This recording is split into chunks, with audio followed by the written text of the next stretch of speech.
Hi pilots! My name is Hellwinrijo and welcome to my YouTube channel hellkid 113 Gaming guys.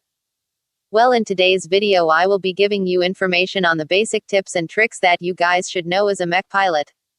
So let's get into the video guys. The first tip that I want to give you is, know your mech. The mechs inside mecharena are categorized into 4 groups which include attacker, scout, tank, and support. And every mech inside mecharena has its own ability, which makes them unique. For example, let's take the initial 3 mechs that you get inside mecharena, which include the Paragon, which is an attacker type. And the next is your Lancer, which is a scout type. And finally let's take the Juggernaut, which is a tank style. The attacker mechs such as Paragon have moderate hit points and got moderate speed. But it has the highest energy capacity, which means it can handle some heavy weapons. If you are planning to go for a rush at your opponents, then this mech is definitely your go-to option guys because of its raw firepower.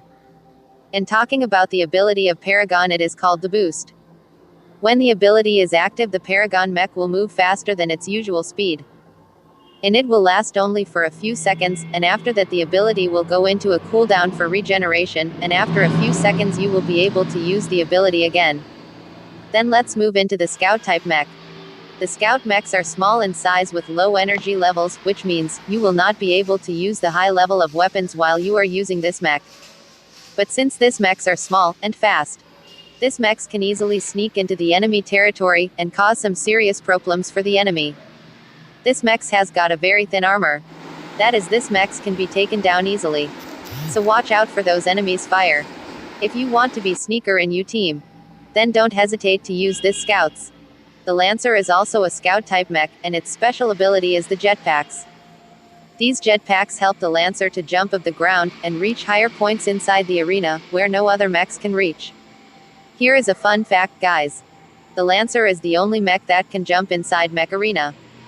Finally, we have entered inside the tank style mechs. These tank type mechs have a very thick armor, and because of its heavy weight armor, the speed of these mechs will be kind of slow. With the moderate amount of energy levels, it can also take some good weapons along with it. These mech has got high hit points. Then let's talk about the Juggernaut, which is a tank style mech. The ability of the Juggernaut is called the personal shield. When you activate this ability, a shield will cover the mech, so the enemy fire won't hit the mech, unless you destroy the shield first. However, this shield is only temporary, and lasts for limited amount of time. But not to worry. As I mentioned earlier, the ability will regenerate over time, and you will be able to use it again. With that said, I will enter into the next tip, which is, know your weapon. There are a lot of weapons inside the game. But initially you will get access to 3 types of weapons, which are Autocannon, RPG aka the rocket-propelled grenades, Thermal Lance. The Autocannon is similar to a machine gun that shoots bullets. It really does some decent damages in mid-range, and in close combat. But this weapon is not made for the long-range fights. As you upgrade the weapon, you can see that the size of the magazine gets bigger in each rank. This weapon can only deal with 1 mech at a time. Moving on to the RPG. It is a solid weapon which can deal a serious amount of damage both in mid-range as well as in the close combat. It has got an explosive type damage, which means if 2 or more mechs stay close, the RPG will deal damage to all of those mech. Then comes the Thermal Lance. This weapon is made for accuracy. Once you use this weapon, it shoots a beam, and if the enemy comes in contact with this beam, the beam will start dealing damage to the enemy, and the more longer time the enemy stays inside the beam, the more damage the mech gets. The Thermal Lance does an overheat effect on the enemy, which means the enemy mech cannot be repaired during this time. And it is good for mid-range and long-range fights. But in close combats these weapons can be easily overrun by other weapons. Before moving on to the third tip, if you guys feel that this video is informative so far, then please do like and subscribe to my channel, and please don't forget to turn on the notification guys. Because then only, you guys will be notified whenever I upload my next video. With that said, I will tell the third tip guys, which is energy limit.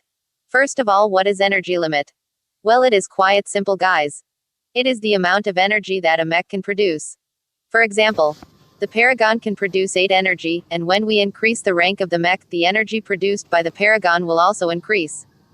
And when the mech gets maxed, it produces an energy of about 32.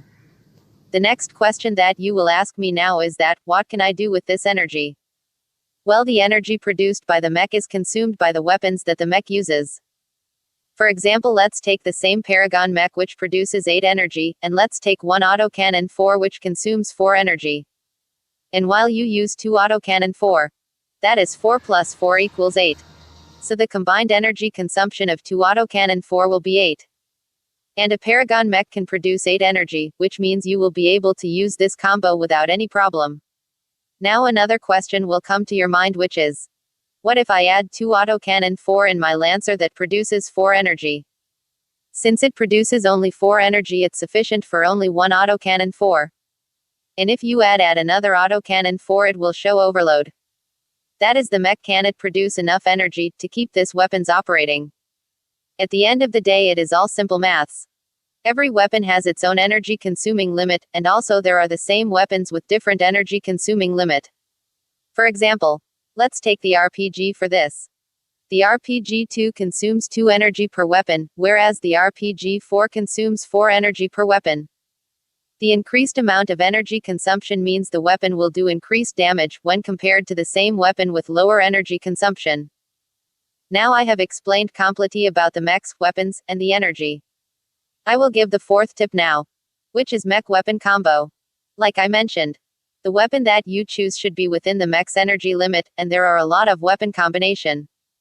As for the beginner stage, you can use the same pair of weapons such as 2 RPG, 2 Autocannon, or even 2 Thermal Lance. If you want to move it even further, then you can add different combo, such as RPG on one side, and the Autocannon on the other. Thermal Lance with Autocannon, or even Thermal Lance with RPG. It is all up to your own preference. Finally, we have come to the last tip, which is about the game mode. The game mode that you will be allowed to play for some time is the control point clash. In here there will be a total of 5 control point, and both the teams have to fight to take dominance over the control point. I personally splitted this control point map into 3 zones, which are the spawn zone, the defending zone, and finally the hot zone.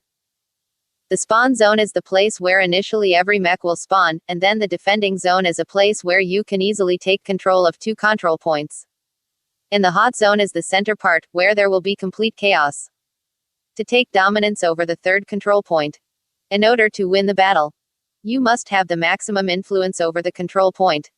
That is, you must capture the control point, and you must defend it from your enemy, till the influence bar reaches 100. The second method is by destroying all of the enemy mech that is inside the arena. Finally, the third method is when the time limit ends. That is, at the end of 5 minutes, the team with the most influence out of 100 wins the battle. I will make a clear video on each control point maps in the future, so please subscribe to my channel. With that said, I hope that this video was useful for you guys. And if you have any doubts, please let me know in the comment. I will see you pilots in my next video. Until then, keep fighting, and stay safe.